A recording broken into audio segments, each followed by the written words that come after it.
Good job today, man. It's one at a time, and we'll get the job done. Y'all know what to say. On three. 1, 2, 3. And the home of the Jets. Well, look who's back from his world tour. We are all officially back. We are all officially back, dude. This moment, man, this feels so good. We've never had this on this stream. This kind of excitement, this kind of optimism. I'm not used to this, man. This is good. Mr. Primetime, San Francisco, Nashville, MetLife. You're the man of the people now. I'm still not recovered, dude. I'm not even joking. Just like the nights, especially in San Francisco and then Nashville, just going street to street, bar to bar. The amount of people that just recognized me, that wanted to thank you for everything you do on the channel. It was just shots everywhere, drinks everywhere. It's complete bender that I'm not recovered from yet. Well, first of all, Jordan, what's up, my friend? It was great meeting you at Bolero. Thank you for the beer. I'm probably glad we didn't do the shots with you because I was pretty lit at that point. Yeah, thank you, Jordan. Really appreciate it, man. No, and thank you. I guess, first of all, thank you for everyone that came out to Bolero to Fireman Ed's birthday party. Check that out. Those that came by Tailgate Joe's Tailgate, awesome to them. So it's great meeting everybody, man. Like, we hung out with Sneakers to Boots, did a shotgun with Sneakers to Boots. What else we got?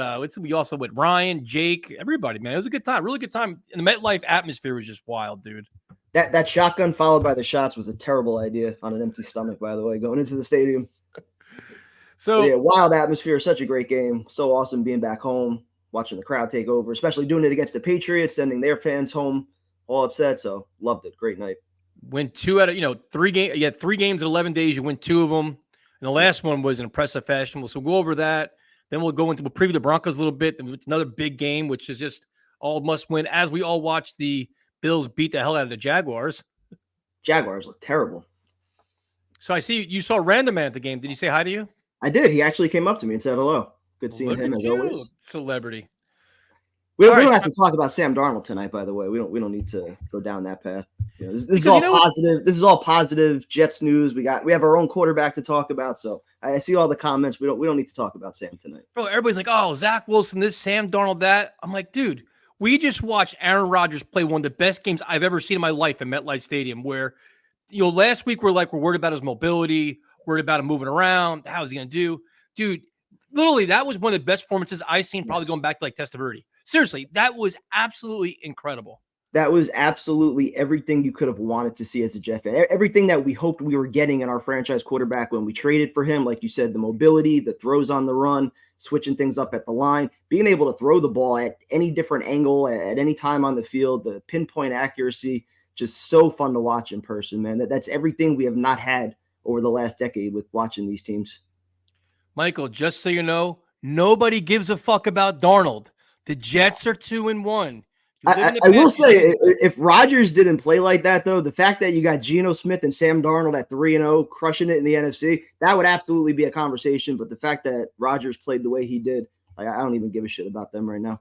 Yeah, I honestly don't care. Like, I'm more about beating Sam Darnold than the Vikings. But you look at the game, though, Rodgers, it was just like the precision passing, like the pinpoint accuracy. But the most important thing with me was his mobility. That was the one thing I was worried about, where he looked like, early on, the first 2 games, he was kind of skittish in the pocket, kind of like heavy-footed, didn't move around. He's taking some big hits. But, dude, he was running for first downs, running around. You're like, dude. And, off-platform stuff, dude, it was – literally, I was sitting there like, you've got to be kidding me. Like, this is what we wanted last year.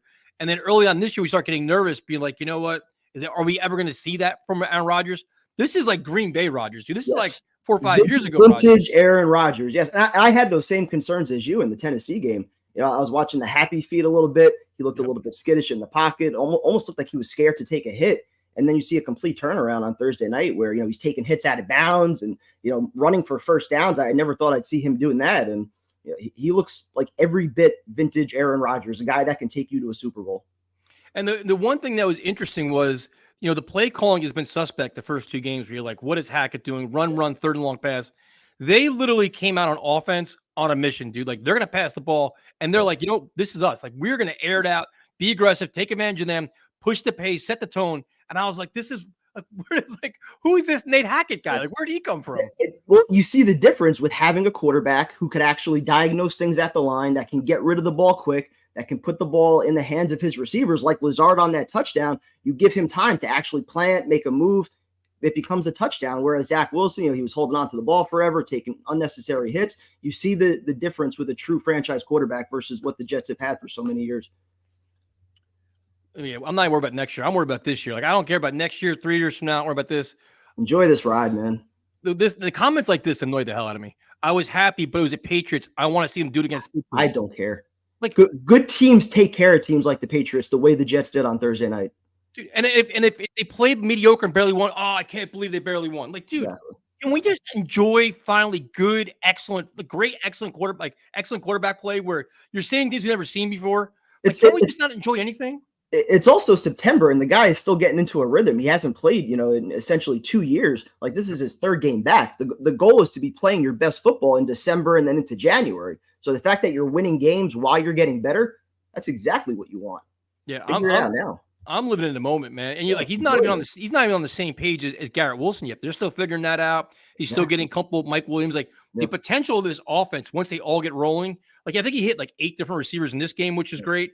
But I mean, that's why I can't leave like, oh, well, in December, I don't give a fuck. It's September 23rd. Let's enjoy what we just saw and focus on the Broncos. That's where I'm at. 1 week at a time and keep everybody healthy and keep rolling. But it's exciting. And we go from Rodgers to Hackett.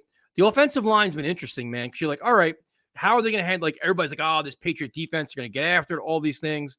They've been pretty stout, man. They kind of established themselves. Tyron Smith got beat a couple times, but I think he's still trying to figure out the offense, Simpson, everything else. I think the big blow is losing Morgan Moses, where it's unfortunate. But then Olu comes in at right tackle, like, boom, next man up, a first-round pick, no less. Isn't it so good that they actually got him those reps in the preseason and in training camp at right tackle, just in case Moses actually went down? So I'm glad they have him ready. Glad they got him prepared for that. And again, I actually think, you're not going to get the veteran leadership that you have with Moses, obviously. No. But from a physical ability standpoint, we've already seen Fashan, who makes some really nice run blocks. We know he can hold his own in pass protection. So I don't really think they're going to lose anything physically. I just think it's more of the knowledge, the leadership that you're not going to have with Moses out there. Yeah, but the only question I have is, what the hell happened to Max Mitchell and Carter Warren? Like, what happened to those guys? Because if Tyron Smith gets banged up, now Olu's going to left, and now you're playing this swing back and forth thing. I get what they're doing. I understand it. But I'm like, man, these guys are inactive, not playing. What the hell happened? I'm sure if Fashan was going to be starting at right tackle, he's going to be taking all the reps there this week. And I would think Carter Warren is probably going to be backing up Tyron Smith. So if something did happen there, I don't think they would switch it mid-game. I would think Carter Warren would probably just go right in at left tackle. Yeah, but that's where it's just, I don't know, it's a little weird. That's why you invested number 10 overall pick, though. You want him on the field if somebody gets hurt. That's why you took him there. No, I agree, but it's just weird. These other guys just fell off the map now. They're just been grooming them. It's like, let's not forget, these guys, you kind of invested things in them and they're not really, I don't know, it's weird. But, other than that, AVT is coming into form. He's becoming a force. Tippmann, mauling people. And the one guy I like, dude, is Simpson, because for the longest period of time, you'd see the quarterback get knocked on the ground, your teammate get knocked down. We talked about this for years, right? The guy your quarterback's laying there, nobody's picking him up, nobody's grabbing his hand. Simpson's in your face, but bro, that's my quarterback. Yes. Finally they have that dog mentality in the line where it's that nasty side they've needed for a long period of time. No, that's that nastiness you actually need. You'd love to have that, just guys having each other's back. And you're going to see that when Rodgers gets hit, you're going to see the exact same thing. I think you saw it on the sideline a little bit on that one late hit. So that's what you want, just everybody having each other's back and picking each other up. So the offensive line, and keep in mind, it's still a work in progress too. These guys are all still learning each other, figuring things out, which is great. They're only going to get better as they get more comfortable in the offense and Rodgers' cadence.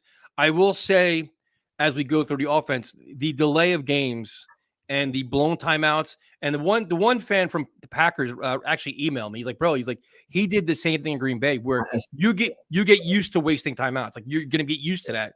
And I can't. That's just like I can't process that yet.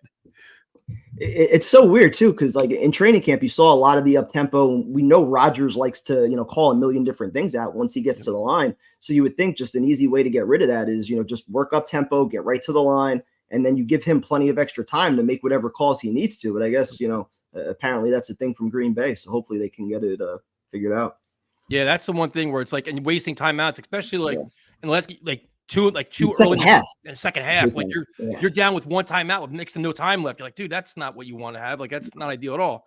So you feel comfortable with Rodgers, offensive line of work in progress. The running backs, dude, I got to get a Braylon Allen jersey. I have to. Like that's my guy now because while we all love Breece Hall and Breece Hall is all pro potential, Braylon Allen, dude, is a beast. Like he's as advertised, probably even better. He's catching the ball out of the backfield. The first contact, he's always mauling the guy over. He's always moving forward. A nice little chess puzzle. Because now if you have Breece and Braylon in the backfield together, defenses don't know what to do. Especially if you fake to one side, go to the other, and they're both explosive. He's a legit weapon, dude. Yeah, and Breece can basically act as a wide receiver with his speed. Yep. I mean, it's amazing this guy fell to the fourth round, and it definitely creates, I think, a problem in 2 years where you look at him at 20 years old. He's going to obviously get limited reps over the next 2 years, sharing a backfield with Breece Hall. But then once it's actually time to pay Breece, and you got this 22-year-old kid looking like Derrick Henry out there, that's going to be a tough decision to make. But you could certainly see a future for Braylon Allen leading the backfield here. Yeah, I mean, that's like the versatility. And like you really haven't even seen Isaiah Davis yet, what he could even do. So, but it's like weapons. So then you go from you feel comfortable with the running backs, ridiculously comfortable. And what I loved about the offense on Thursday was Conklin finally got involved. And that was the one thing where it's like, if you get Conklin involved over the middle, things open up on the outside. He became the safety valve, though. The guy's got talent, dude, and yards after the catch. And now he's involved in the offense. And that's ultimately what you're going to need if you want this relationship with Garrett Wilson and Aaron Rodgers. If you want that chemistry to ultimately take off, you need other guys to step up. And you're starting to see it a little bit with Lazard, a little bit with Mike Williams, but Conklin going for 5 and 90, and even Ruckert with a couple first downs. Like those are the weapons that you need to step up in order to allow Garrett to become that true number one and kind of take the attention off him a little bit. Yeah, it's great to see Rucker contributing. He can work on his blocking a little bit. He had a couple little issues there, but then, and again, they're all getting used to each other. Though Rucker hasn't really been healthy, so for him to be healthy involved in the offense is great. Then you go to wide receivers, where we mentioned Garrett Wilson, who is a superstar. He's just not on the same page with Rodgers. He's like just a little bit off. Where it's like the bigger. I mean, he had a great touchdown. Touchdown was ridiculous, but you figure over the next couple of weeks they'll get in sync and they're really going to flourish. No, Rodgers even said it that, defenses are focusing, solely on taking him away right now. So, yeah, once the ground game keeps establishing itself, the killer bees in the backfield, and like we were just talking about with Conklin and Lazard, these guys are starting to step up. Once everybody else establishes himself, then I think we're going to see Garrett have a couple of those 100-yard games. Especially now, because they keep saying they're shading coverage over to Garrett Wilson. But then you're seeing the big playability of Mike Williams, who is a freak athlete, where every jump ball he's going to get. The one in the end zone was close. I thought he had it at first. I know. But you can see he almost had 2 touchdowns, another one late in the game. Yeah. But his wingspan is enormous. So, like, if he can start contributing more, that's going to take the pressure off Garrett Wilson. Like, listen, we got to cover both these guys. And then lo and behold, we have the star of the season so far is Allen Lazard just tearing it up, which is just like we all predicted, right? Like that's who would have thought he'd have 3 touchdowns through 3 games, right? Unbelievable. He's been a fine dude. Like it's just the Rodgers magic. Put the soccer ball away and completely different player. You know what though? To be honest, you got to give him a lot of credit because we all wrote him off. The Jets reportedly tried to trade him. He was inactive for God knows how many games last year. He was like lost, and now he's becoming a leader on the team. Like he's like the young receivers look up to him. He's scoring touchdowns, yards after the catch. He's doing speeches in the locker room. I'm like, this guy's everywhere now. What a difference a quarterback makes, right? But overall, dude, it's like you look at the offense, you're like, all right, now we're seeing what we can do. I like that they flexed their muscles a little bit. It wasn't like that ugly, you're like, oh my God, 14-13, they win. You're like, you don't feel comfortable. Now you see potential.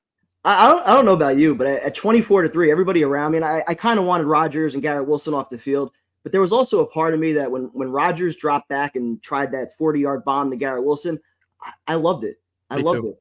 We're never in that position, up 3 scores late in the fourth quarter, to just have a fuck you deep ball touchdown like that, even though it wasn't complete, just to be able to drop back and do it on our home stadium against the Patriots, like that felt nice. Yeah, and that's what I like on both sides of the ball.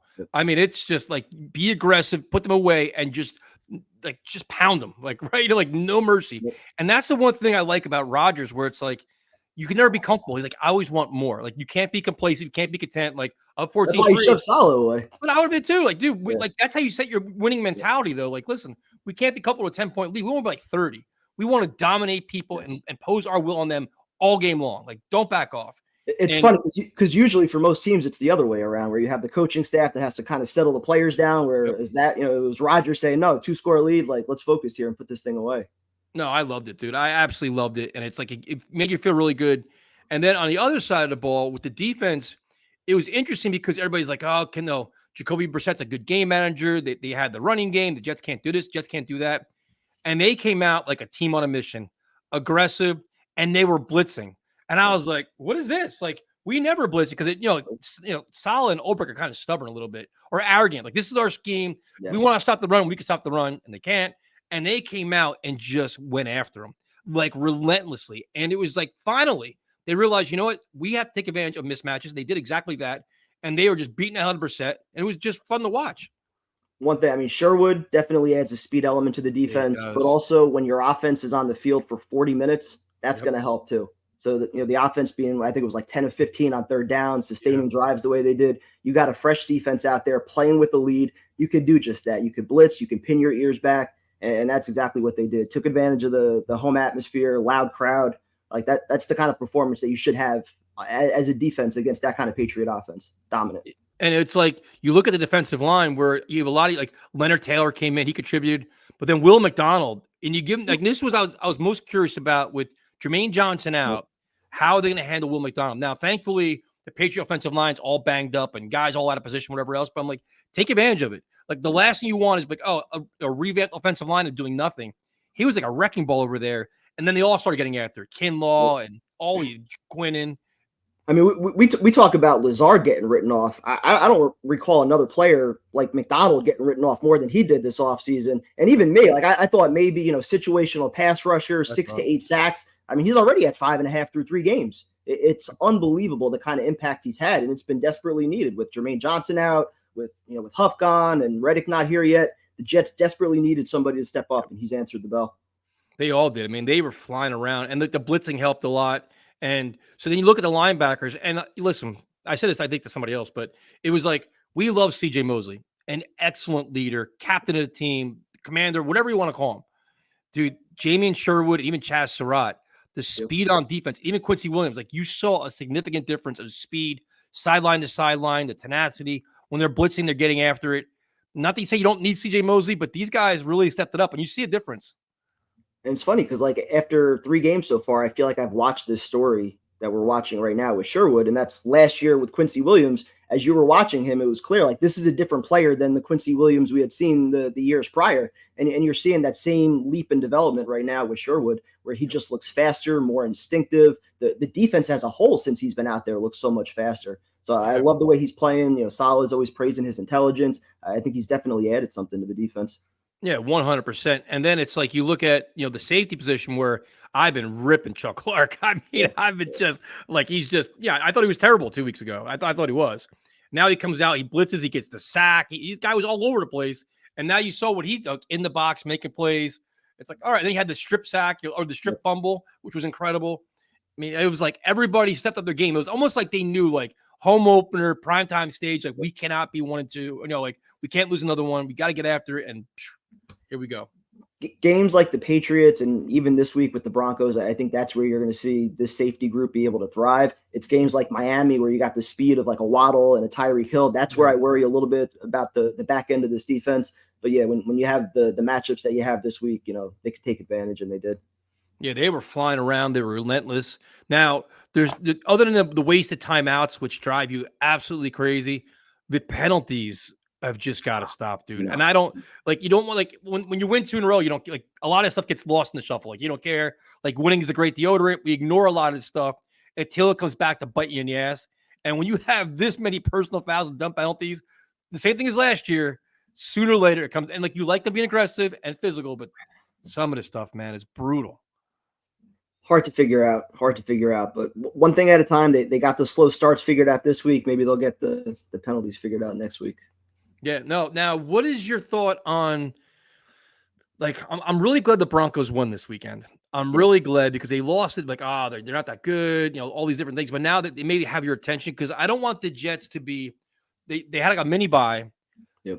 And they've been getting praised endlessly from every member of the media all across the country. Be like, the Jets are back, Rodgers, playoffs, AFC East, all this stuff. I don't want them to go to their head where they're arrogant, cocky, and they think they can walk on the field and just win games. You want to stay grounded, right? Like, you don't fall into that trap of like, oh, we're good, we've arrived. When you really haven't arrived, you've won 2 games. Like, it's a long way. I think it's too early in the season, and there's too much leadership on this team for them to develop that mentality. That's what I'm hoping to. That's my only fear is like they think that, oh, we're just good now. We made it. I think Thursday was them realizing that this is just the start of what should be a very nice run here with the Broncos, and then even the Vikings, and then Bills Monday night at home.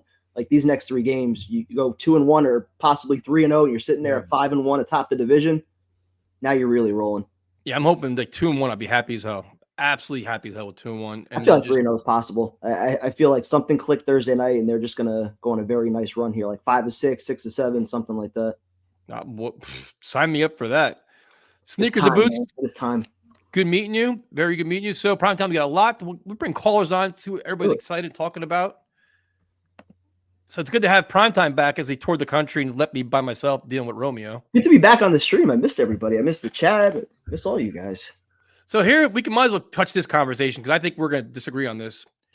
Primetime, do you give up on Haason Reddick? I'm very fine with just letting him rot in a roster and keep burning money away. No. At some point, and he's going to show up at some point. That's the thing. He's not giving away this year. So he's going to show up. What is it, like week 9, I think is the deadline, or week 10, something like that. He's going to show up at that point. It's just a matter of, do you rework the contract? Do you give him any kind of incentive to go harder this year? And at this point, they're probably not going to, especially with the way McDonald's playing. I don't think they will. I thought maybe after the Jermaine Johnson injury, you might see Douglas up his offer, but I mean, McDonald's playing so well right now, I don't think they're going to panic. And they don't really have the cap space either. See, the problem I have is the cap space now, because everybody's like, oh, let's go get Devontae Adams. Let's go trade for this. Let's go trade for that. The minute Reddick reports, that money's gone. There goes our cap space. Boom, right there. Yep. So to me, it's like I have 2 options with him: either release him or trade him. That's it. Like, I don't care. I'm over it. Because like now, I'd rather take that cap space and look to address other parts of the team that we're going to need, because injuries are going to happen, things are going to happen. We'll make a big splash somewhere else. You maybe go get another defensive end that's actually playing right now.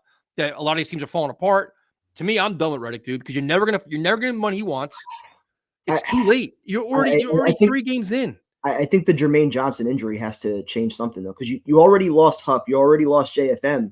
Like, when you're talking about playoff games, late December, like you're trying to clinch the division or you're actually in the playoffs, like you need closers and you need finishers. And I know McDonald's playing great right now. Can he do it for a full season? Or is he just, is he peaking against some lesser teams right now? Like, he's got to keep this going. And then you still need other guys. Like, they play 8, 9 defensive linemen. You're always rotating guys in and out.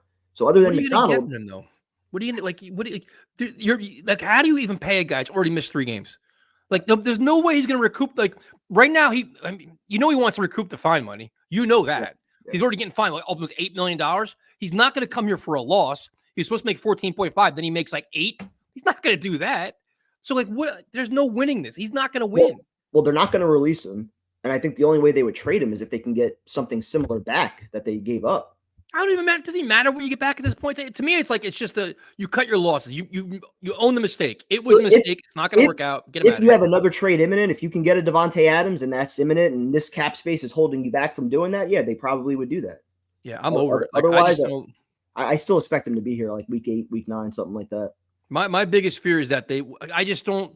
Whatever money he gets, my biggest fear is your Portson gets hurt, or you get a half-ass. Like, he's just like. He's got to realize, though, if he wants that long-term money, not playing a full season, he's not going to get it.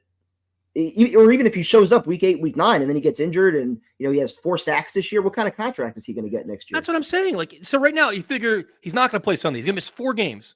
So now he's on to 13 games. What kind of number could he possibly put up in 13 games when he's probably not in football shape, doesn't know his teammates, doesn't know the defense? He's going to put like 5 sacks. Okay, now I'm a free agent. Like, he blew it. He literally blew it. All he had to do was show up and do a hold-in, and this all could have been avoided. I know. Now the fines, he can't recover them. And then you probably tell the Jets, you know what, pay these. I want this, this, and this. Because he would look stupid as hell if he goes, he's making only $9 million this year. And he just turned 30. It's No, like that's true. to me, it's That's I'm true. over it. Like I'd rather take that money, put it elsewhere. Like you know what, we tried, we own a mistake. It's not working out here. Send him to the Raiders. Send him wherever. I don't care where he goes. But the problem is, teams know the Jets don't. The Jets are stuck, so you're not going to get like a third You're not round getting pick, or anything. you're not going to get anything for him. No, there's no way they're getting anything back for him. I just think eventually they're going to need another pass rusher, and if you have a guy that's already in your building, who's going to have to show up at some point, I mean, do you not just try to find a way to make it work? Yeah, but then how? Listen, I understood that during training camp and everything else. Like, oh, try to give him the money. You're now paying a player more who's already missed games. Like the blood, sweat, and tears, all of your hard work. He's missed all of that, and now you're gonna give him money for 13 games because you know he's not coming back here next year. There's no living way in hell. Oh no, no. The only thing you're getting him That's is a not true. band-aid to get through this year because next year he's not going to be here. Like you just no. To me, there's no way, dude. There's no way. Like I'm over it. You can go, and I understand the need for the pass rusher. I'd rather find it somewhere else. These guys, you hoping that McGregor steps up and Taylor and Tack McKinley actually played much better this week. You saw a lot of better things from him. But that money and my concern is the return on the investment. If you give him, say, $17 million, my return on the investment for those 13 games, you're not going to get what you want out of it. I don't think. Now, you can say, you know what, maybe the last 4 games, it would be really important, but you're going to put a premium on that if he's even healthy at that point? I mean, if you're talking about the Jets being in the playoffs, he's a guy that you would want on your side out there. So Yeah, but at what cost? Like at some point, the team around the locker rooms be like, listen, we just paid this guy what? And he's already missed games. Like he clearly doesn't want to be here. Like I don't know, man. I think I think the guys in the locker room understand the contractual side of things a little bit more. I don't think that would be an issue, but I don't know. Yeah, to me, I'm with Matt on this. It's a sunk cost. Like I just own the mistake. I'm like, you know what? It literally didn't work out. Playing both sides, they both lost on this. The Jets lost a chance at a really good Pro Bowler. He lost a chance of making $15 million or more this year, and we move on from there. Yeah, I don't know. I think I'm just bitter about it at this point. It's just stupid. No, it is, and that's part of the Jets' fault also, though, like for not getting this figured out before they made the trade. Yeah. So we'll see what happens. I mean, I don't think anything's gonna be changed anytime soon, but we'll see. Because everybody's like, oh, well, after the third game, he's gonna show up. Now it's like after this, dude. No. We're on Bronco week now, and he's still not here. You're already almost at Tuesday already, and there's no new reports. So I'll be here in a month. Yeah, right. Just so he can't be here next year. He'll report so the Jets can't own him next year. That's all it is. And then the contract kicks in. Yes. So, all right, enough of that guy. We'll talk about the guys that actually are here. So, who would you like to go? Do you want a voice of reason? Do you want an up and coming content creator? What do you want? Let's go with an up and coming content creator. This guy. What's up, man? Hey, how's it going? How you doing, man? Doing pretty good. Can't believe it. This is amazing. I mean, this is all we've been waiting for, right? You go into Monday night or Thursday night. How many years have gone by where their Hall of Fame quarterback dominated us? We had our version of Jacoby Brissett. They come into our building and stomp us. Remember the 2019 Monday night game when they crushed us? The ghost game.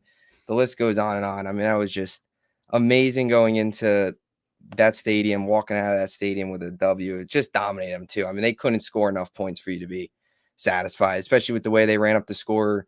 Back in 2021 where they put up 40 bomb or whatever it was. I mean, that was awesome, and it's just that's why there was zero chance I was leaving this game early. I was savoring every single second of that victory. Yeah, it's awesome. I mean, that's what we waited for. It's been a long year, but seeing him roll out of the pocket, running was good. Obviously, his mobility. That's one thing that I think the first 2 weeks was a little rusty. Was the mobility wasn't quite there. Luckily, he's been having a lot of clean pockets. The offensive line's been really impressive. But seeing him roll out, and I mean that Garrett Wilson throw, that's a throw that 97 to 98% of quarterbacks in the NFL can't make. I mean, that's 98% of quarterbacks. That's a pick six the other way. Christian Gonzalez jumps that routes, and that's a touchdown for them. But that was just so pretty. I mean, it's beautiful.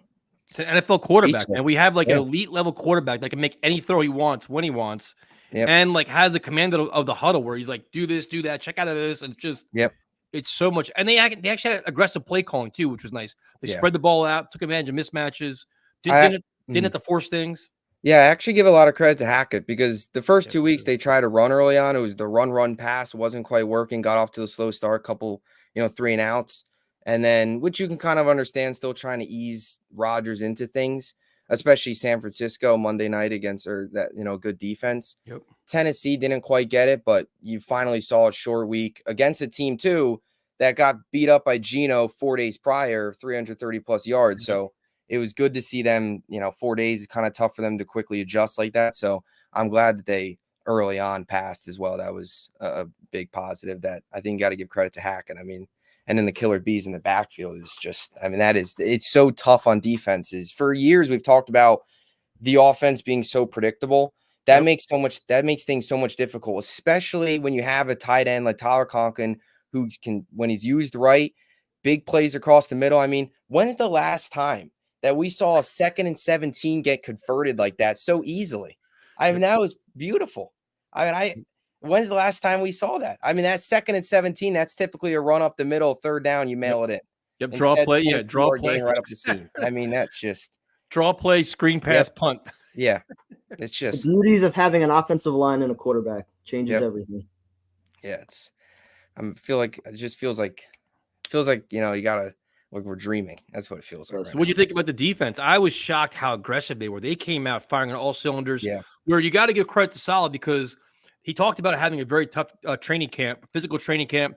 They looked fast. They looked in shape. They were flying around. They didn't look tired at all, and they were ridiculously aggressive with blitzes. I was honestly impressed by that. I didn't expect that at all. Yeah, I was really happy. I'm glad you brought up the blitzes too, because I wanted to see some of that against Tennessee and even San Francisco when they couldn't get home with just 4. Right now, obviously, even with Jermaine going down, they clearly don't quite have the firepower. So I was glad to see them blitz a lot more. They only had 98 blitzes last year. They don't blitz much at all. I mean, they've been able to just get home with 4, but that hasn't been the case through the first 2 games. So I'm just really glad the way the coaching staff's adjusting. Same thing with Ulbrich, same thing with Saleh adjusting, recognizing too, they were down 2 offensive linemen and their offensive line wasn't very good to begin with, even fully at full strength. So that was something that they obviously wanted to exploit, and they did. Chuck Clark coming in on the safety blitz was good to see. I mean, even those corner blitzes with Sauce. You remember 2 years ago that Miami game when he knocked Teddy Bridgewater out of the game? That's even something I would like to see again. They didn't run a Thursday, but even a corner blitz with Sauce. You can't blitz all the time, of course, because you leave yourself vulnerable on the back end. But even something like that they did with Chuck that they can maybe do with Sauce or any of these corners. I think they might have sent Michael Carter on Michael blitz, Carter. Yep. They sent him. Yep. Yeah. So that's good. But Will McDonald's been a monster. He's been great. And the thing about him too is like they're legitimate sacks. These aren't sacks where Brissett's falling down, he's touching them like Michael Clemens did to Purdy on Monday night. These are legitimate getting home athleticism, just using his speed, blowing by guys. I mean, he's playing at an elite level, which is good for him. I mean, he's needed to step up with Jermaine and Reddick, of course. Who's the bigger surprise for you early in the season, Lazard or McDonald? I still have to say Lazard just because of how bad he was. I mean, he checked out. McDonald, right, rookie year, still developing, didn't play a whole lot. Lazard just checked out. I mean, quit on the team. I mean, they basically brought in Mike Williams. They drafted Corley. They tried to push him out of the picture as much as they could. McDonald, they kept, McDonald, essentially, they got rid of Huff. Like they wanted McDonald to play a lot more. Lazard, they kept like pushing him out of the picture, and here he is. Well, that's not necessarily true. They went out and got Reddick, so they didn't have that much. Well, they did. Yeah, that's true. They did. But Lazard, I mean, Rodgers or Saleh's always defended McDonald too. Last year, I remember he made that comment about Lazard, like we got him for another year. But Lazard, I'd say, has been the biggest. I say Lazard, then McDonald, and Sherwood too.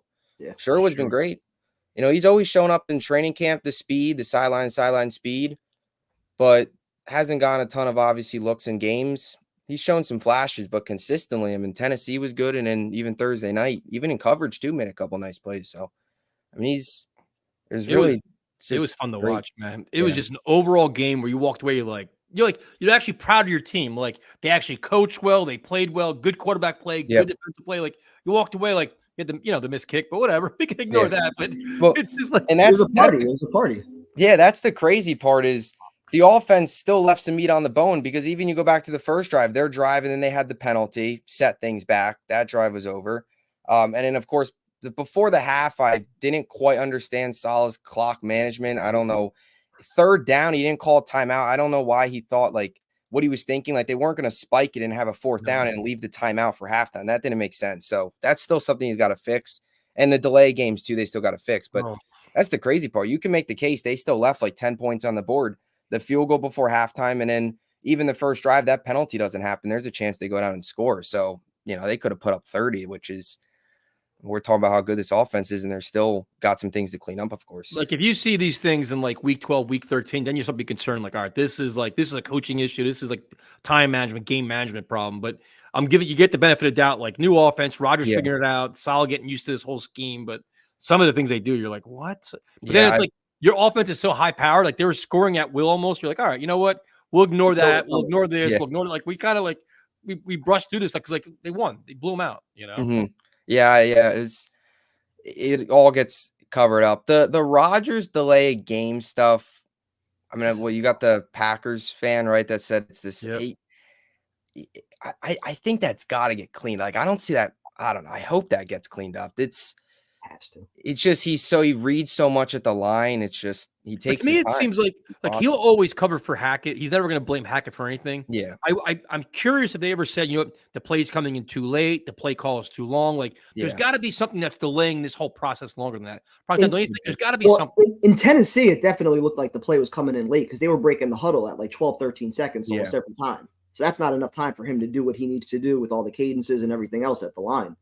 But it seemed like they got that portion of it at least cleaned up a little bit more on Thursday night.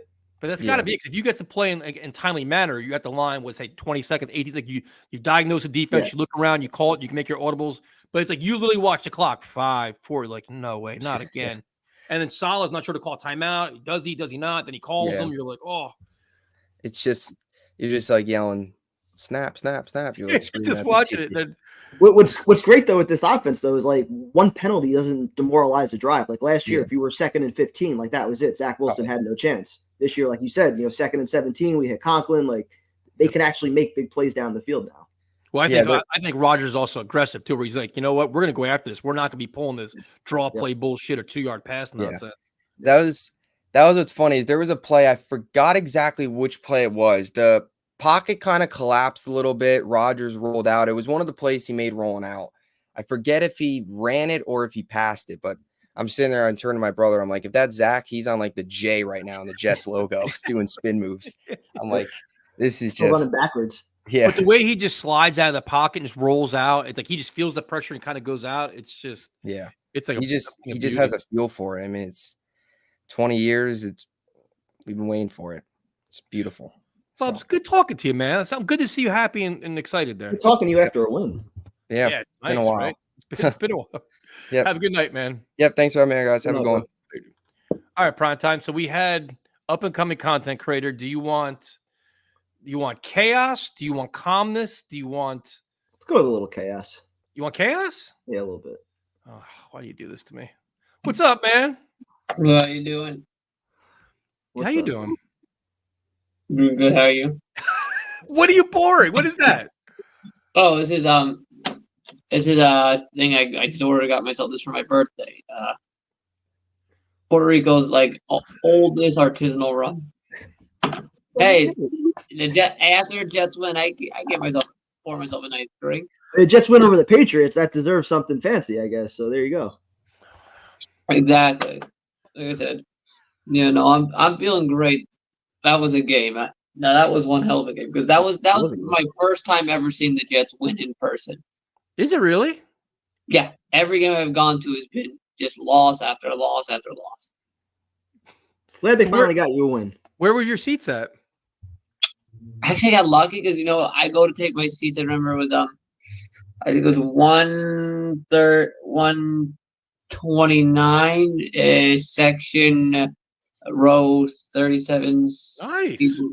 But the thing is, I get to my seat and this guy not taps me on the shoulder and says, "Hey, my brother's a couple rows down. Would you mind if I swap? Would you mind to swap with him?" So I ended up getting 2 rows ahead of where I was sitting. But you sat by yourself, though. Yeah. Oh, free upgrade though. That's awesome. Who did you talk to? Anybody? Well, I spent a lot of time at I hung out at a tailgate, Jake's tailgate. I saw a jersey burn.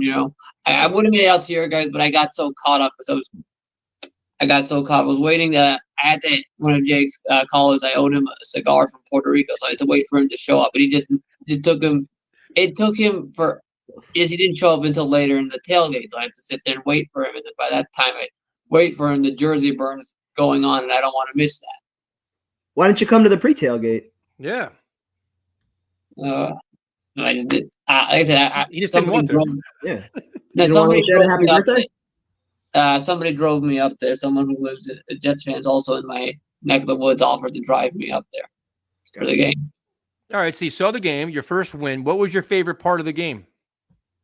Just seeing the offense come out guns blazing. That was just incredible, you know. I agree. I definitely agree. Yeah, what are your thoughts on Fashanu replacing Moses? Well, you know what? It vindicates everyone who said draft the tackle over a tight end.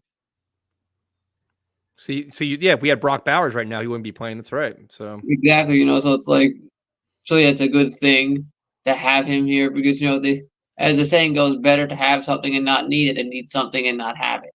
Look at this guy dropping knowledge right now, prime time. Damn. Did you use that on Jake's show? You probably did, right? That was actually, I did not use it. You can use it next? No, I did not use it at all. So what do you do with Haason Reddick?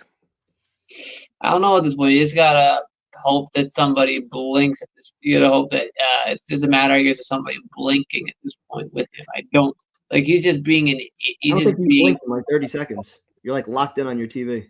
He's staring at the game. No, I'm actually playing. I actually got Doom 2 in the background. What you got? You playing video games right now? Are you fucking serious? No, I have it paused. That's why I was looking at the.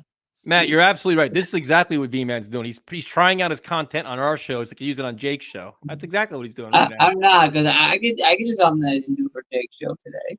And I'll have to save it for the end, but we'll finish talking football before I get into anything that's nonsensical. Well, Prime, so what questions do you got? Prime time, you got any questions for him? Like we covered confidence level for this team going on a run right now. You got Broncos coming up, and Sam Darnold, and then the Buffalo Bills. The Broncos have won, but end of the day, they're still not a very talented team. I'd rather, face them off a win than face them. Still being hungry, trying to get that first win. So they're probably. I feel confident facing them, like this team. And I feel really good with the way this team's going, with the way the AFC is looking to stack up right now. You got the Dolphins, who are going to probably be a couple more games without Tua, so they're going to get dug and dig themselves. They're rolling right now, man. Yeah. And maybe you hope maybe the Bills can drop a game somewhere, so when you're going into that Bills game, you're going to be fighting for first place, and if you can get that, you'll be looking at a very good. You'll be looking very good going forward. So you're not worried about any kind of trap game on Sunday where the Jets kind of come out sleepwalking against the Broncos? No, I'm not worried about it, because like I said, you're facing them off a win. It's not like oh look, they won, because the Broncos already did their. You saw what happened. What happened with the Buccaneers? They slept against the Broncos, and it cost them. So you look at that and you're saying, let's not do that. I agree. The Broncos already laid it. Already sprung their trap, if I could say so. I see. He's dropping some knowledge tonight. He's actually bringing some heat. This is what winning does. This is what winning does with everybody. We all become more intelligent. We become better fans. We get better analysis. Yeah, no, it's a good day for me, also, because although it was a bit sad for me the day after the game. Why is that? Oh, 7 years since Hurricane Maria. Okay. And then also, so I got lucky that day. I got lucky. My cousins were spared. But sadly, so many of my kin were not so lucky. That's true. That's why I got my flag here. Also, it's also an unofficial Puerto Rican holiday today. It's unofficial? Yeah, it's not an official holiday, but today is the birth of Puerto Rican national identity. That sounds completely made up. No, it's true. Today, today entirely made up. No, it's a real thing. Holiday. It is a real thing. On September 23rd, 1868, a group of Puerto Ricans launched launched a revolt against Spain in the town of Lares with this flag. This was the flag of the revolution. It failed miserably, but it gave birth to the notion of Puerto Ricans having their own national identity separate of Spain. So you're It's celebrating a failed revolution. Oh, Yeah. jeez. Okay, called El Grito de Lares, the cry of Lares. got it. I'm They crying. as I say, it gave birth to Puerto Ricans being a identity separate than that of Spain. You can look it up. You can look it up. That there were some. Look. Like I'm going to tell you this. Look, you can look it up. They on this day they have celebrations, and the town has all sorts of celebrations. Why is it unofficial? Because it failed. That's why. Because the government doesn't like to acknowledge independent supporters. Like they call us subhumans. I'm not kidding. There's a news article where he said, a governor of Puerto Rico statesman supporter said, those who advocate do not deserve. He said, those who advocate for independence do not deserve to live on this earth. I just don't know what we're doing anymore. I don't understand. We fucking won 2 games. We got Aaron Rodgers, and we're talking about an unofficial holiday in Puerto Rico. How is this happening? I didn't know because V-Man was subhuman. Well, as I said, I saved the crazy stuff for last. Prime time, your thoughts on this? It's called hell bullshito. Is there? Just, Oh shit. Well, I'm glad you're celebrating it, man. I'm very glad you're celebrating. You're happy. They're winning. You have your holiday. How long does this holiday last for? Just a day? Yeah, just a day. Just a day. Okay. Yeah, but no, like I said, I'm looking forward to this game.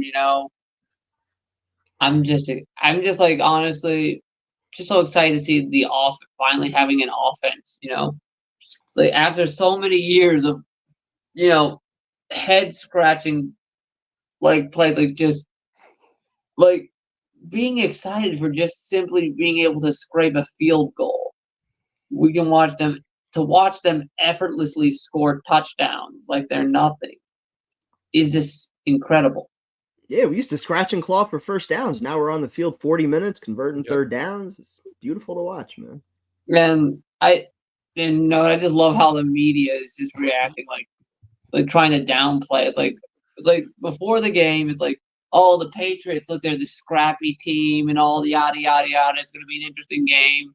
And the moment we curb stomp them, they're like, oh well, it's just the Patriots. They're not that good anyway. It's like that's true though. Everybody said there's gonna be a close game. Jets are gonna have their hands full. Then when they blow them out, oh, the Patriots suck. They have too many injuries. It's like, come on. Yeah, man. No, that and the Rodgers sub on solid. Those were the 2 headlines after the game. They want to have their cake and eat it. It's true. Well, B-Man, we thank you for joining us and sharing, giving us a history lesson. That's something I definitely did not know tonight. And we're sorry we missed you in person at the game. I'm sure I was looking forward to that. Look, like I said, next time I make it out for a tailgate, I'll be sure to, next time we go for a Jets game, I'll make sure to pop by your tailgate. So what, just so I remember, so I can write down as a note, what section? We gotta figure that out. We kind of bounce around, we're just, I don't know.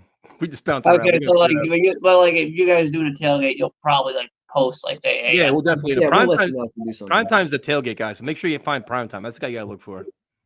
Yeah, maybe I could show you. Maybe I could show you how to make Puerto Rican kebabs. We'll do a whole segment on it for the show. Wait, what is it? I gotta ask. I'm gonna regret asking this question. What is a Puerto Rican kebab? They're called pinchos de pollo. So it's it's a marinade. So you would usually take deboned chicken thighs. You chop them up into chunks, and you stick them on a soaked skewer. So then you marinate them in sazon, adobo, and certain Puerto Rican seasonings, cumin. It's like a chicken kebab. Yeah, and then you cook it, and then you coat it in traditionally it's coated in a guava-based barbecue sauce. Okay, prime time. Your thoughts on this? Sounds delicious. Yeah, and I had some at the 116th Street Festival earlier this year. They were really good. Okay, well, V-Man, thank you for your recipe and your knowledge. We appreciate it, man. But Have a good night. no thanks. Bye. Have a good night, bro. How did the Bills are just blowing The them Bills are just, oh my God, They're just 27-3, killing and they're getting the ball back. They just the Jets are 2-1, and it's just like This is exactly how that call is going to go. It's just we just get sidetracked so easy. I don't understand how this happens. As soon as I saw a part in it, I knew exactly where that call was going. It's just what happened, Afro? Armand, you got to stop that. That marinated in bullshit. Oh, I can't. I've never seen Afro like that. This is what we get from this show. It's no wonder I've never seen Afro lose it like that. It's just Okay. We're going to have to go back to him. Oh, hold on. We officially broke Afro. It just came out of nowhere. That's the problem. It just came out of nowhere. Oh, man. Glad to see you happy, Afro. I'm always happy. Yeah, but that made me. Yeah. Yeah, I haven't seen him laugh that hard since I've known him. What the hell? He's still laughing. I gotta let it pass. How you guys doing? Good? Doing great, man.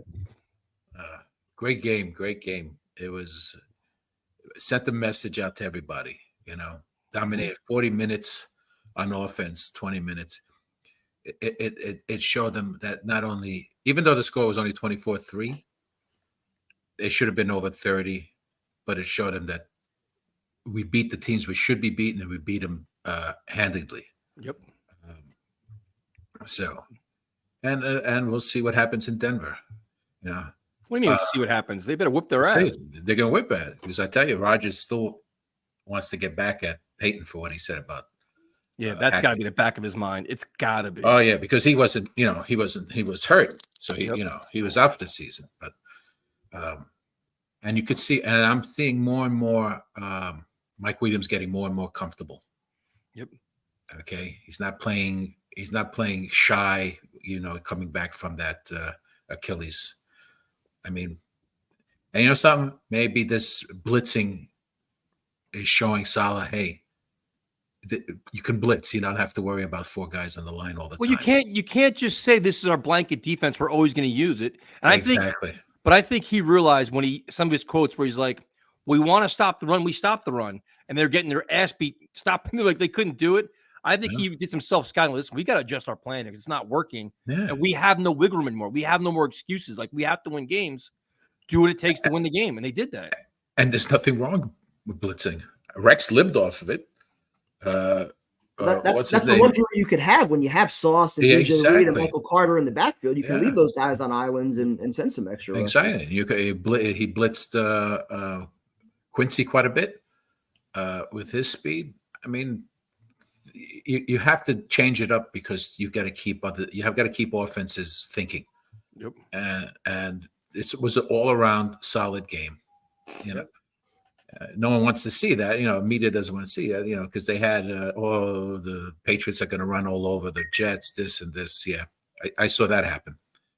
The Jets. They like to shit on the Jets. They don't like giving the Jets credit, but they had no choice because Rodgers played so well. Like I was telling primetime before, like that's the best quarterback I've played since like Vinny with like Keyshawn and Corbett and those guys. That was better than Fitzpatrick. Like it was just poetry. Once he gets out of the pocket, rolls out, then it's his field. Yep. He hit Conklin on that. There was 30, like was it 30-17? It was a 22-yard pickup. It was wild though. Like at the game, you're sitting there like for so many years, we would watch guys be wide open and they wouldn't get hit. Like you'd see the guy like break open, like not getting hit. You'd see the guy get open, and you'd see Rodgers hit him. You're like, oh shit, like that just happened. Like the minute like you'd see like Conklin like go on his break, boom, the ball's on him. Like wow, like this is how football actually works. Not only that, they were talking about the amount of yards after the catch everybody was getting. Yep, it was a lot more than they were getting when they just got the pass. So Conklin was gaining yards after the catch. Lazard, all of them. That's a good point. That's actually a good point. The Favre 6 touchdown game was pretty freaking incredible. That was Hey, listen, it's just they're just getting better and better. They're just gonna, as long as God willing, knock on wood, no injuries, major. They gel more and more. And listen, now you have a competent backup and your number one pick. Didn't miss a beat, really. Yep. They didn't pick. They tried to pick on it. If you look, some of the guys had the tape, and he was doing his job. He was nothing he did caused any issues. He was blocking. So what do the you? run. So let's get to the good question. What do you do about Reddick now? I look to trade him. Yeah. I look to trade him, and the more I'm reading, the more it's just Arizona has the money and they need a pass rusher. Send him back home. At that point. But it's no good at this point. Would you accept diminished return though? Like, say, would you accept like a fifth rounder? Like, just get him out of here. Like, fifth rounder, take him. We don't care anymore. Like I said, I'd tell his agent, go get a trade, seek a trade. But this is what we want back, because remember, we have his contract next year, and he just turned 30. He'll turn 31 and hasn't played a game since. Yep. And he'll be worth shit after that. That's true. So you wonder if the Eagles already have some buyer's remorse with Huff too. It almost seems like a swap would just make too much sense. I mean, if they don't want to have you seen any of the tape? Yeah, I have. He doesn't. I know. He gets blown off the ball every single time. I know. And the more you hear, the more people start telling. Solid didn't bring him until the third and fourth quarter, when everybody is dying, and he's the most refreshed player. I mean, listen, it's you got to hand it to JD. The fact that he should have traded him, got something for it, or not let him. Yeah, he blew it with that. But listen,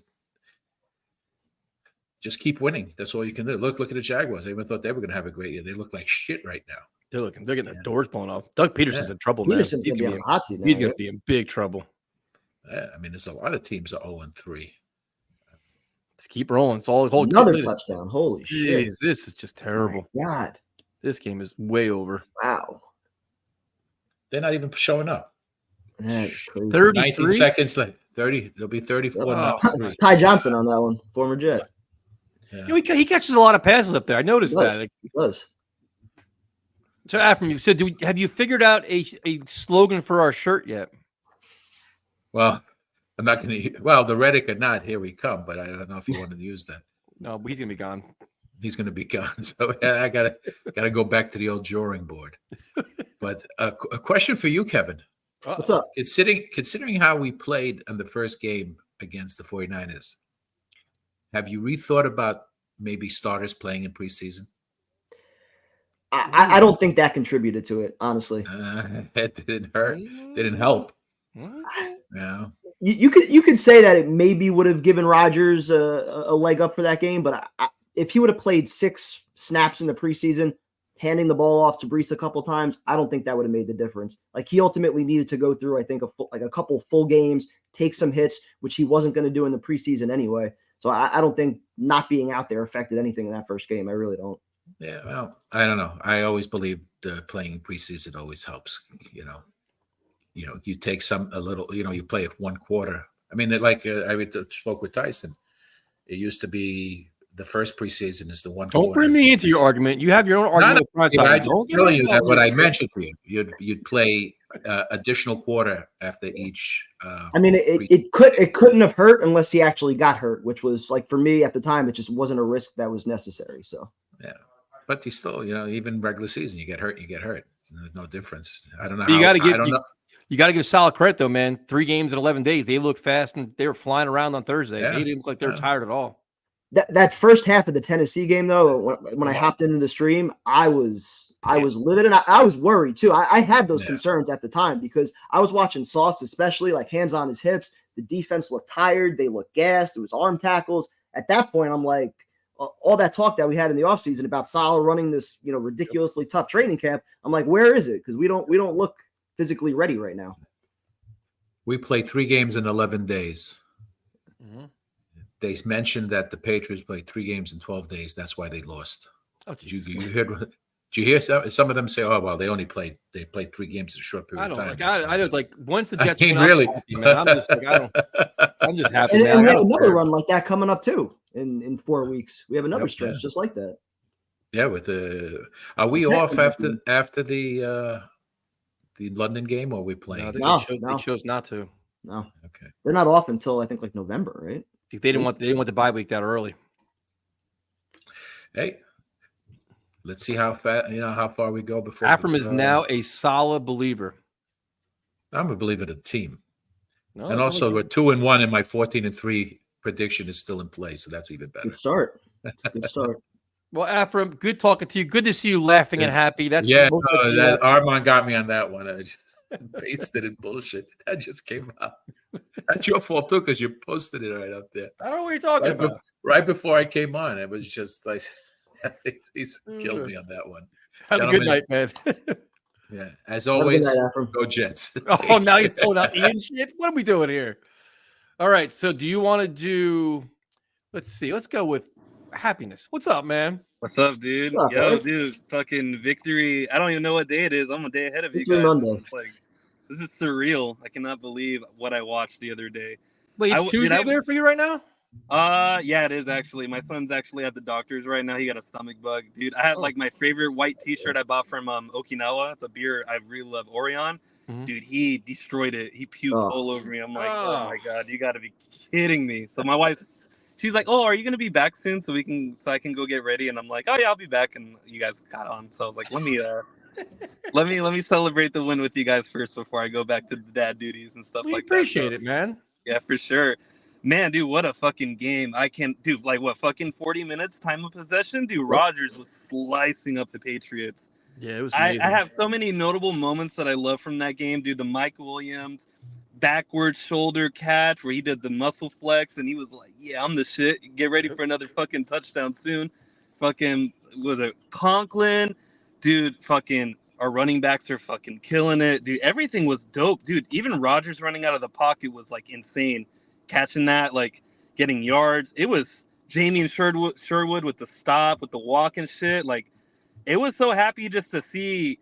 I can't even imagine how you guys felt. I've never went to a Jets game in person. You guys go to home openers all the time to watch us destroy our rivals after like 2 decades of them just shitting on us, which is so symbolically that game being against the Patriots like made it just mean so much more for what they've done to us the last 2 decades, what their fans have done to us, leaving games, tacking up the score the way they would always do, like being able to give them one back and hopefully turn the page and turn this into a run. It was special, man.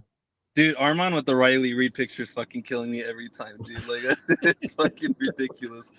But dude, I'm happy, man. Like, I hope we don't lay a fucking egg when we go against the Broncos. Like, good point, dude. Rodgers hasn't forgotten what Sean Payton says. So like, they lost to fucking Zach Wilson, which was our defense. Now we have a competent offense. Like, yeah, like the Broncos are gonna get shown. And I hope they go through every fucking quarterback so we get Zach Wilson out and the defense just lays on his ass. Why, man? We don't need to beat up on Zach. Let's enjoy our fuck time. that. I don't give a shit, man. It's a long time coming. The defense is like, oh, bring Zach out. We got some surprises. Sure, the defense wants that. I'm sure. Oh, for sure. There'll be all kinds of late hits and personal fouls, all kinds of for shit. For sure. Like, dude, I can't wait for that shit, though. But I'm definitely very interested in a couple games specifically this season. I think we play the Chargers. The Chargers have definitely surprised me pretty well. The Vikings are crazy. They're like, undefeated right now with Sam Darnold. That's going to be an interesting game. Texans, they had an off game for sure, but I still think they're pretty good. And yeah, definitely the Bills. Those are going to be like the 4 games. They did not play the Chargers this year. I didn't think so. Oh, we don't play the Chargers? No. Okay, I was like, I didn't think we were seeing Harbaugh this year. And Justin Herbert's hurt too, man. He's been banged up. So if you're facing Taylor Heineke, I'm not really worried about that too much. Patriots are non-factor, like I said, and I hope we fucking destroy them in Foxborough, dude. Freaking yeah, the Dolphins, they lost Tua for how many games they're gonna be laying eggs like constantly. The AFC East is up for grabs, man. It's there to be had. Sure. You're watching the Bills. The Bills are putting on a clinic tonight. Yeah, for sure. Bills offense looks better without Diggs right now, which is scary. Yeah, right. Got their problem child out though, but I'm wondering what we're gonna do. We probably trade Reddick, probably. I don't know what, but I mean, we get Devontae Adams or shit. If Max Crosby's like out there, dude, I fucking take him. So you got to figure there's no way Devontae Adams is happy now. It's impossible with that. Now you have Antonio Pierce saying, you know what, guys are making business decisions and we're gonna make them our own and start cutting players. Like, Yep. Devontae Adams. Matter of time. Yeah. There's We no definitely He's down have by to the have a deadline. There's no way. We got to have a closer, especially if we make it into the playoffs, which I still believe we're going to. We are going to definitely need some like game-breaking talent to like close out those games if we want to make a deep run for sure. Like we definitely need that. Would you want that on offense or defense?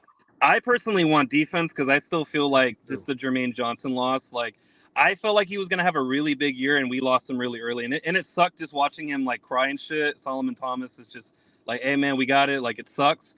I'd rather us have it on defense because I have a lot of faith like that Mike Williams is going to be like good to go, and Lazard's playing really well too. I think we definitely need like a little bit more firepower on defense. I mean, for sure. That's why I lean on. You can make an argument for that. It was really cool to see the players honoring Jermaine Johnson too. With the hammer. That was pretty cool. You can make an argument for that. Say if Mike Williams emerges and Lazard's playing well, do you really need Devontae Adams, or you say, you know what, take that money and go get another pass rusher? Yeah, for sure. Interior defensive lineman. You can make an argument. I'm not discounting Devontae Adams. I know how great he is, but the best use of resources could be a pass rusher. I definitely want a pass rusher though. That's well. I definitely would want to look for a fire sale team. I definitely want to give Will a little bit more help. He's definitely like just answered the call big time with 5 sacks and stuff like that. Yep. But just if we can get another edge, just to alleviate some of the pressure off of him, oh, we're fucking Gucci for sure. Yep. Like blitzing and everything like that, we're doing good. Let's just hope that our team just keeps that momentum going forward. And dude, the season, it's up for grabs, especially the division. If we can at least completely negate the Dolphins and the Pats and at least get one game off the Bills, we're fucking good to go for sure. Yeah, if you got 5-1 in division, yeah, that would be insane. Fuck Colin Cowherd. I was like actually just like stalking his channel to see if he would talk, and it's like this motherfucker doesn't want to talk about our team. So hey, fuck the haters. Like let's just keep fucking killing it this season. That's all I want. And Aaron Rodgers, dude, I hope we get that Super Bowl. I hope. I'm keeping the dream alive for sure, guys. Well, good talking to you, man. Hope your son feels better. Keep your shirts clean. By the way. Oh, there you go. Close this time, yeah, for sure. All right. Have a good day, man. Yep. Bye. Hey, dude. Tells his wife he'll be on time. He's talking to us. That's devotion, man. How's Washington beating Cincy right now? Cincy always starts slow for some reason. I have no idea why. So now, when you have a caller that has a reputation and a name that he's established for himself, and then he changes and goes away from what he's known for, that to me is a disappointment. You know what I'm saying? That is, yeah. Like if you're called Vacuum Man and there are no vacuums, you're a disappointment. And especially if the team's winning during all that also. You got to... Like we're at the hot hand, and now he's going against it. Now he's going to jinx it. And he got a haircut. He did his hair up tonight. What is going on here? What is going on? I can't live at home forever. You got a devil sign? Like, what is that? We're back. We're back. We got to celebrate. We're back. We're in the room. We're throwing the ball. We're running the ball. Aaron Rodgers might be the greatest quarterback ever in the history of sports. I mean, the way he threw it. I mean, we got Lazard. I always love Lazard. I never doubted Lazard. No one liked Lazard more than me. Yeah. Number 1 wide receiver. Not even a question. Okay? Led the league in touchdowns last week. What's up, for Jake? like a day. But it was a good day. We are that game was just the chef's kiss. It was great. It was fun. Where were your seats at? Wherever prime time was. It was like lower around 144. Yeah, so like 143 row, like 20 something, 26. Did you stay to the very end? Yeah. Me too. Nice. Absolute party, man. It was great. But yeah, we're doing good. The only part that really concerned me was that 2-minute drill. Besides that, the rest of the game, he looked great. You obviously don't want to miss a field goal and then everything else. He missed it would have been called back anyways, but he missed a wide open Garrett Wilson. Then he missed him again, with 3 seconds left. It's kind of like an out. And then, timeouts. The whole thing was just not great. Drive you crazy, man.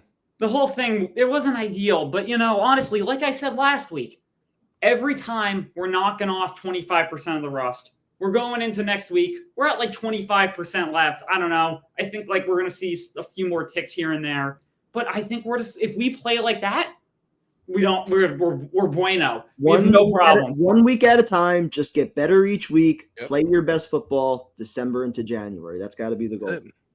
Yeah, exactly. I mean, I'm not gonna. What do you do with Reddick now, as we approach the 4th game missed? I mean, it depends, because it depends if you're Joe Douglas and you have something on the table that you're like, oh, I want to get this guy, then try to dump him off for like whatever, a 7th, whatever you can get rid of him for. Or if you don't have anyone that's on your mind, then wait for him to come back, let him play subpar football for the playoffs in 7 weeks, and it is what it is. Yeah, I mean, you're gonna be paying a premium for that, though. That's the only problem. Like, he's not gonna come back for a discount. He's not gonna lose money. Yeah, but the cap space is already taken up in our minds. Wait, I forgot. I'm in my dorm room, which means there. It's like we never left. Oh my God. Last week there was only 2. If you noticed, for the observers at home, we're back. Okay. You need one more pennant, though. That one's just by itself. Yeah. It's like a stray. It's always been by itself. But why? It needs friends. Because the other painting's over there and the other one's over there. It's kind of like it spreads out. I don't want to like. Do you want me to buy you a Jets pennant so you can hang it up next to No, it's fine. 2 pennants. I don't want to be known as the 2 pennant guy. I'm the guy with all the vacuums. I can't steal everyone else's things. Jeez. So my God. I mean, This is why I defense. get the dreams. I don't know. I'm very pleased with what I saw. We're going into next week. Level of confidence going into Denver. Oh, 10. Not even. I'm not even worried about the Bucs, like what they did against the Broncos. This is what worries me. They're our biggest favorite of the week. The only teams favored bigger than us are the Chiefs and the Niners. Was it like So 6 we're and a right half? up there. I mean, because you have to go by what you saw. I mean, like what I said. I feel like I've said this at one point. What are we doing if we can't beat the Broncos? Like, I mean, obviously you got to see like maybe they'll give it up here. Like they'll kind of have a whole. Maybe they'll go on a streak. But for right now, based on what we saw, if we can't beat them, what are we doing? Oh yeah, it's listen. They lose the Broncos, it's a big step back. There's no doubt about that. Especially at home, you want to establish your presence at home. Conference game, must win. Not must win. It's a game you should win if you're going to be a contending team. I mean, the most disappointing thing about this game coming up is that Zach Wilson isn't playing. I thought he was going to play, and then I realized he's not only not the 2nd string, he's the 3rd string. I mean, come on!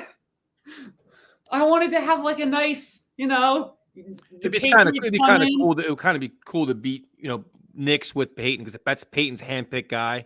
To embarrass them, it's kind of, I don't know. Yeah, but you got to do the whole reunion tour. Robert Kraft comes in. You get the Patriots. You show them a good time like they always have at our stadium. Then you have Zach Wilson. It's like the whole revenge tour here. Yeah, then you get Darnold the following week. You got Geno later in the year. You get Geno.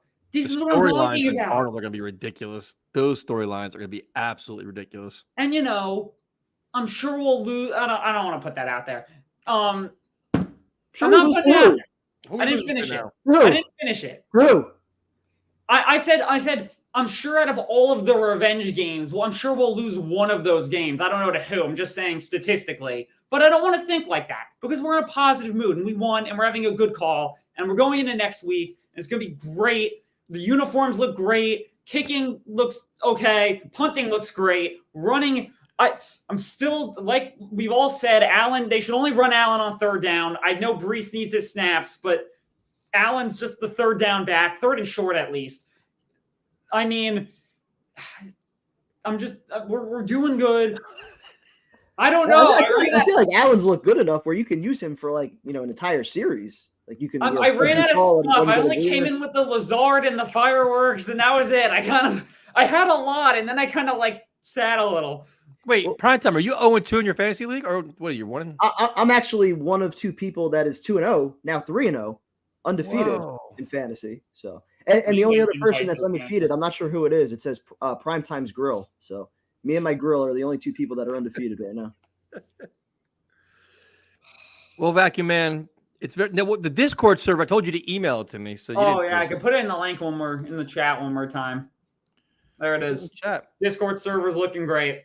We got more people. It's coming in. They're trickling in. It's more every day. It's like more daily conversation. That's good. That's where we're going. We haven't promoted any of it yet. We've been busy. That's fine. It's not, it's whatever it is. In the country. It grows. It's slowly growing over time. Primetime is undefeated. Maybe Cassandra will talk to him now. I don't think I play her until like week 7 or 8. So I'm sure I'll still be. That's when the romance will be rekindled. You want to talk about revenge games? Well, they'll start with shit talking. That one circled on my calendar. I'm running up the score on that. It'll start out with shit talking to then, hey, what are you doing on the weekend? What are you doing there? And it all just smooths right out. I don't have a passport. I can't get into Canada anyways. Level rekindled. Okay, guys. Have a good night, man. Have a good night. See ya. Later, right, bro. I think his call last week was much better than this one. Oh, yeah. All right. So now the next guy who we had the privilege of hanging out with and drinking the shotguns and where Primetime got buried. What's up, man? Primetime was boom, done. Right after a 8-9 week bender, Primetime. That's pretty impressive. That was rough.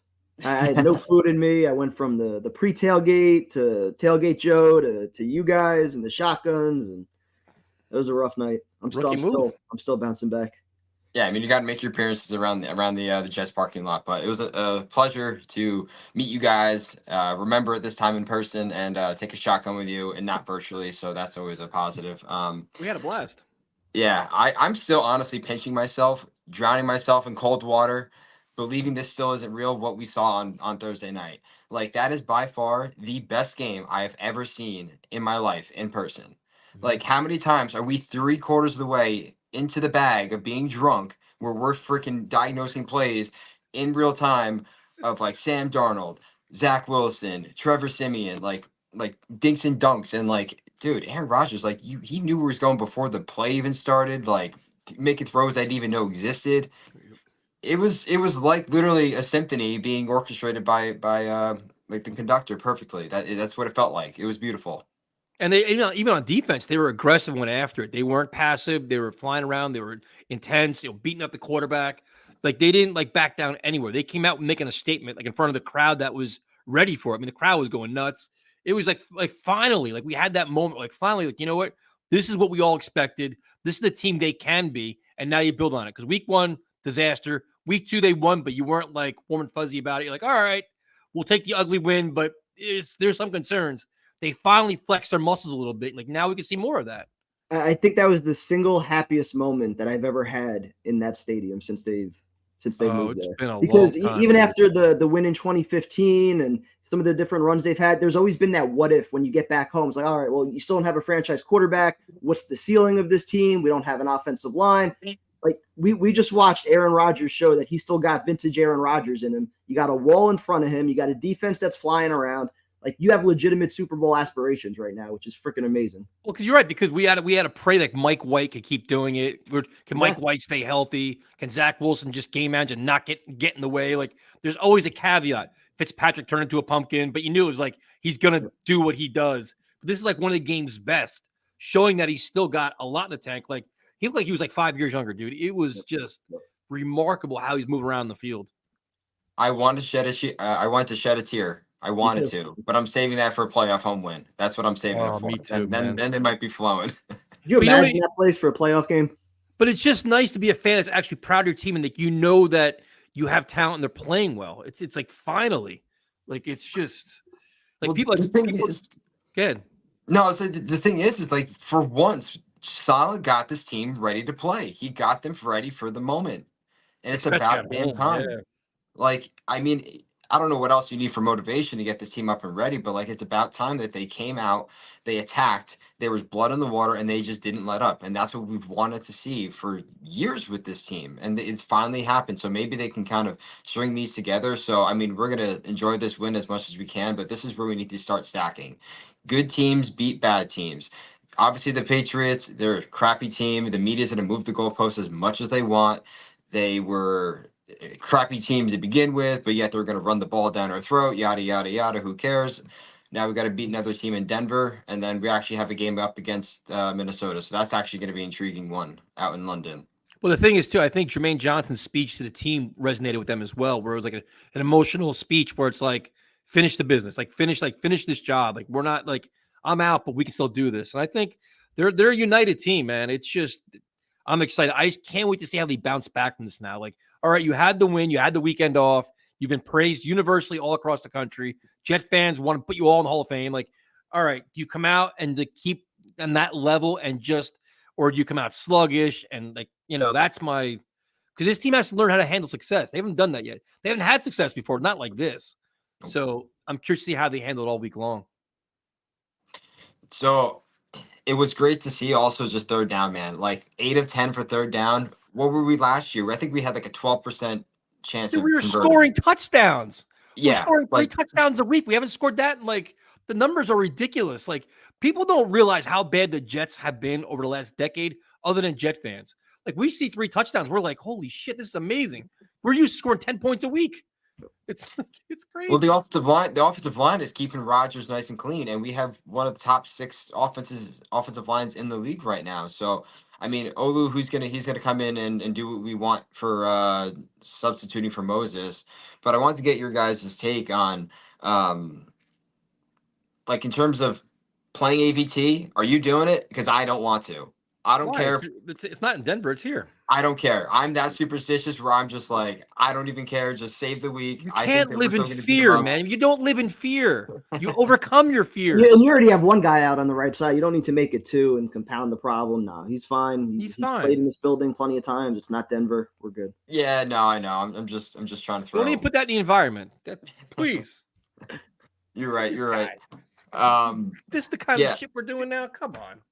Hey, we're always this is the problem, right? We're always expecting the 4 to fall. There is no problem. It's a whole new year. It's a whole new era. Tyson, man, you've changed over these past 3 weeks. We're winning football games. We got Aaron Rodgers. Just watch the next Nah. loss. What happens?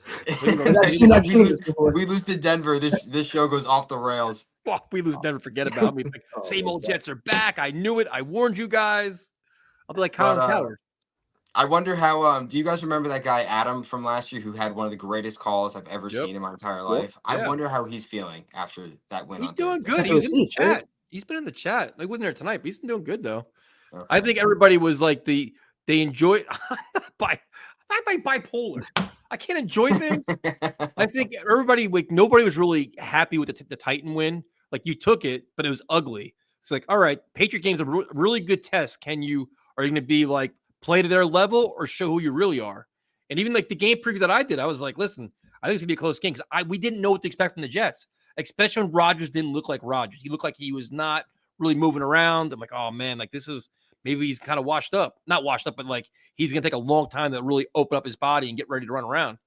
And they just came out and just showed us, proved it's all wrong. Like they're ready, I think I saw a stat or somebody said that he ran the most yards like around the field in general since like 2018.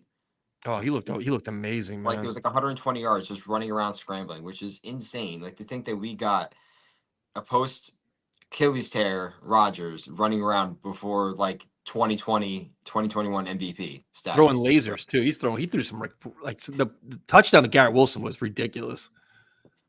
Yeah, so apparently I guess you don't need your thumb to throw the football from the year that everyone says he was washed when he broke his thumb. So like what are we doing? But it's a great time getting to catch up with you guys. I'm going to see if I can spontaneously go to the Denver game, and if I do, I'll let you guys know. But in the meantime, let's go Jets, baby. Have a good night, man. Good talking to you. Later. That shotgun was a rough one. I was like, woof. Yeah. That was toward the end of the tailgate too. I'm like, oh, this is no way it's going to be good. That was a rough one for sure. All right. Our cleanup hitter, Mr. Now, apparently, there's a whole new friendship here as you spent time with this man. We had a fucking night out in Cali. That's really. I'm gonna leave it off the air, but we had a night out in Cali. You and Jose tore it up. Oh, we did. That is so. So now, did you surprise him, or did he know you were coming, or did you surprise him? No, he had no idea. Surprised him with a little crack of the beer. It was cool, man. So you just walked in and be like, "Yo, I'm here." How'd you give us the whole scenario here, man? How'd this work? No, so they had a barbecue going on for his birthday, and we had David come out and kind of introduce the setup. I think once he saw David, he realized like I was coming out, and then I came from behind. I cracked the beer, and we hung out. We went out to the USC game, which was nice. They had a nice little blowout win. Jose, stole some dude's girl, which was nice to see. He's got some good game. Yeah. She walked right by, holding hands with her dude, and called her over, got her phone number. Like what? Boss. Jose's a stud. So now you went to the USC game. What else? You guys did dinner, lunch, anything else? What you guys do? No, we went to USC, pounded beers, went back to his place after, did some raps. Really? Yeah. It was a good time. Damn. Very good time. You guys are living the life. I miss out on all the fun all the time. I never. This is some shit. All right. Yo. My guys and my brother, PT. My future brother, possibly. Yes. So you guys are best friends now. Yes. So now, did Primetime handle his booze, or was he get sloppy? We took care of each other. So you both got sloppy. That's all right. I looked out for him. He looked out for me. That's all I'm gonna say. So you both were a mess. No. That's not what I heard. Not at all. Yeah, your ass. As a matter of fact, I got something for my birthday, man. Crabs? Kevin? No. Not yet. I'm still working on that. So what'd you get for your birthday? PT was there. He saw what I got. And I was holding it up, but it just dropped, unfortunately. Hey, Aaron Rodgers jersey. You got an Aaron Rodgers jersey? Yes. Did. Look at you. What color is it? White. There you go. Right with the Officially a Jets fan now. Yes. So you gave up. You gave up on the Seahawks. You're done with him now. No, I'm not done. Seahawks are his number 2 team now. Pretty much. I mean, after you hang out at primetime, you gotta be a Jet fan, man. That's just you're hanging out with like a Jets loyalty now, a royalty now. Oh, PT. What's up? Tell him what I wore to the game. Oh, he was rocking the Let's Talk Jet shirts to the game. Look at you. You did more marketing than Primetime does. Primetime goes against worse Jet stuff.